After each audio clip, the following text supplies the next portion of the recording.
Hello, my friends. 10:17 a.m. in the Carolinas.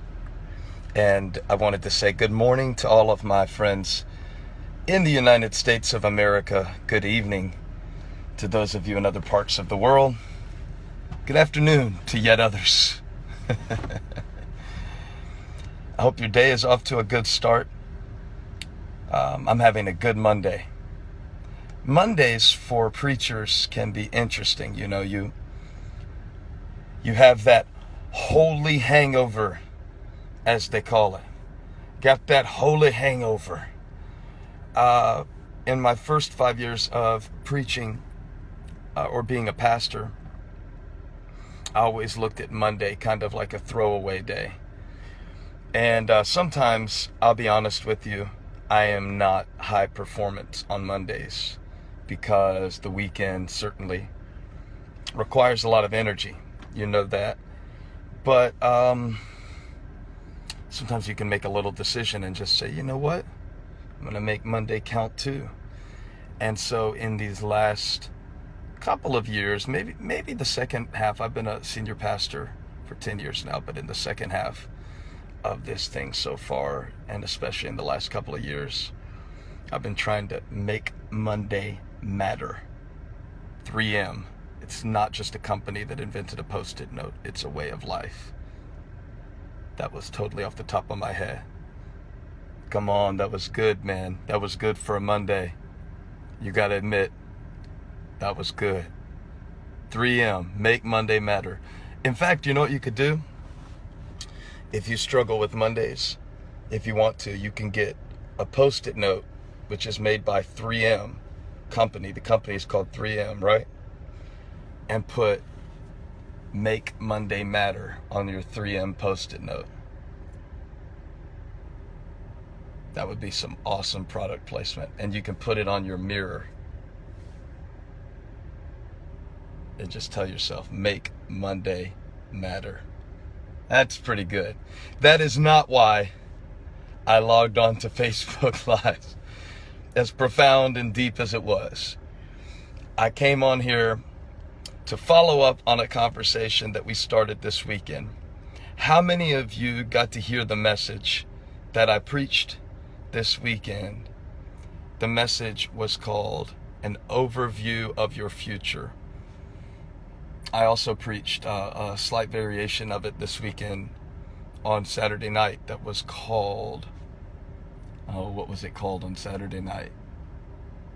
I switched titles and now I can't remember what I called it on Saturday night. But it was from the same text in Revelation 4, verse 1.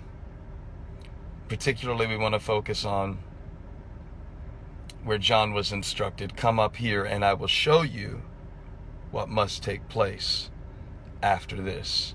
So we talked about getting an overview of our future, right? Attention, because attention creates access. So anything you don't want in your life, whether it's emotional or mental, don't give it your attention. If you don't give it your attention, you cut off the access. It won't have any power over you, okay? And then altitude, come up here. That's what John was instructed to do. Come up higher. And we talked about ways to do that, and then we talked about authority. John saw the throne, and we were reminded that there is a throne, and there is someone sitting on it, and it's not me. Wow! And we were excited because that means that we don't have to be in charge and manipulate outcomes. We can trust God and be obedient and know that He has got it under control. I want you to watch it. The sermon will be live at noon today, Eastern Time. So, depending on when you're seeing this, it may already be live. You can check it out at elevationchurch.org or on the app. Here's what I wanted to follow up with you about, though. You'll see in the sermon, if you haven't gotten a chance to see it yet, and thank you, Dee. I'm glad you loved the message. Thank you, Flora, Tracy. I wanted to follow up on one little exercise and just share a little bit more insight. And I'll do it quickly because I know you got a lot to do today, but I wanted to take a moment and talk with you. Okay. And someone says that the audio is, they're having trouble with the audio. Can everyone hear me? Just give me a couple of thumbs ups. Thank you, Claudia. I guess you can. You would all be telling me if you couldn't hear me. Ricky says, when your life is in trouble, call AAA. Ricky, that's hilarious, man, because I was going to say that in my sermon because I had 3 points that started with the letter A. And I was going to say that because John in the book of Revelation was stuck on the island of Patmos. And my points were attention, altitude, authority. And I was going to say, if you feel like you're stuck, call AAA. And Ricky, you are a man after my own heart. You must be a preacher. God bless you, man. Ooh, all these little preacher things. I think of all these little things and I don't say them. So that's kind of interesting. But I wanted to give you just a moment and give you a quick addendum to the teaching. I talked about how lately I've been wanting to make sure that I start my day at the right altitude. And for different people, that means different things. Now, look, I'm not a guilt trip preacher. I'm not going to tell you that if you don't spend an hour reading your Bible in Greek with 7 different colored highlighters, that you're not a good Christian. And if you don't pray through the different countries, the continent of Asia every day, that you're out of the will of God. John said, at once, he said, I was in the Spirit. At once. And so I believe that God can raise us to a higher level very quickly. But starting your day is important. And I wonder how you started your day today. Did you give yourself a little bit of runway to get a high altitude? So if you come up on a storm, if you come up on some turbulence, that you have a perspective, something God spoke to you. If you went to church yesterday, whether it was our church or another church, did you go over your notes? Did you write down some notes? Did you rehearse something that you got from the Word? It doesn't even have to be from the sermon. Is there something that you fed your faith with today? Okay. There's no guilt if you didn't. I'm just saying it can make it easier to get above if you do. But the thing I talked about that I've been getting some feedback on is how the way you end your day can be just as important.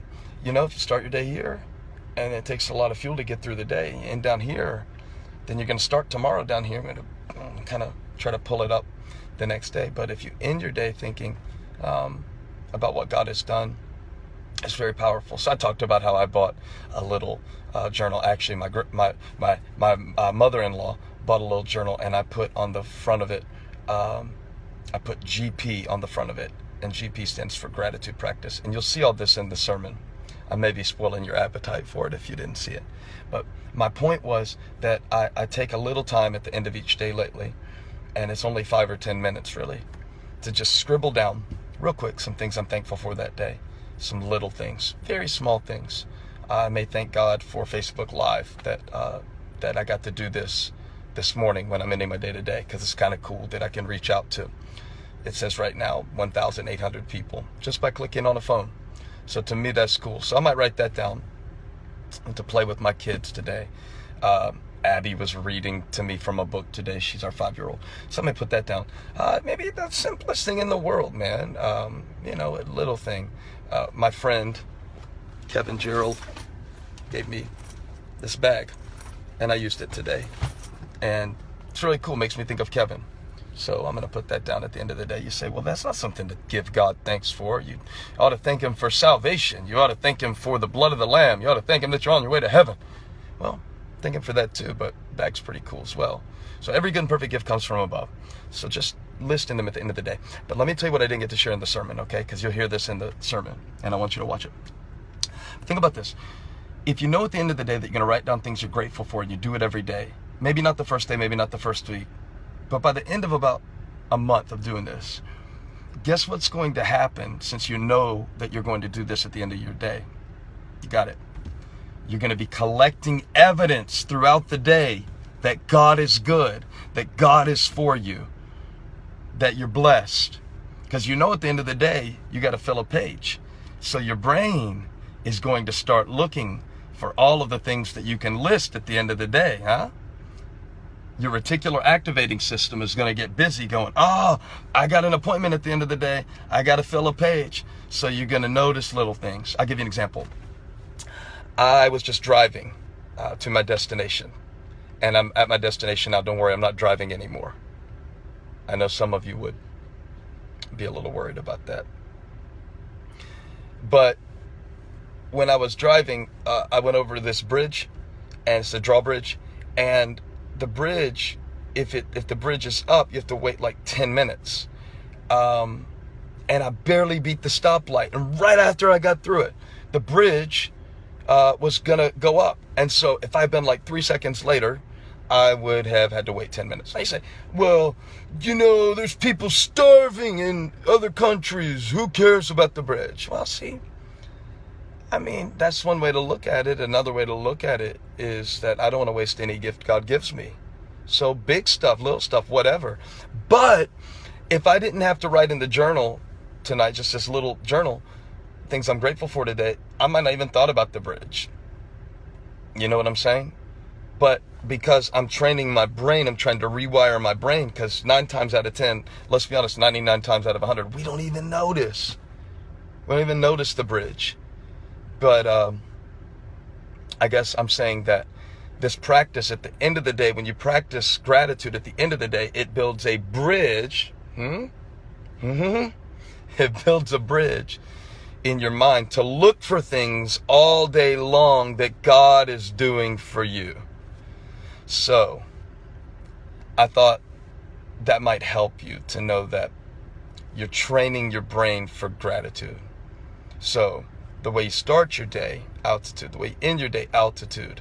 And that builds a bridge so that you keep your life and your mind at the right level throughout the day. Cool? You get the message? Do you like that? Are you going to be on the lookout today? Do you have an overview? Go online. In an hour and a half from the time I'm posting this, it will be available, if not sooner. Okay? An overview of your future. God bless you, Janique, Mark, Aaron, Jesse. Your church is called The Bridge. That's amazing. Hello from Bali. Bradley, Tim.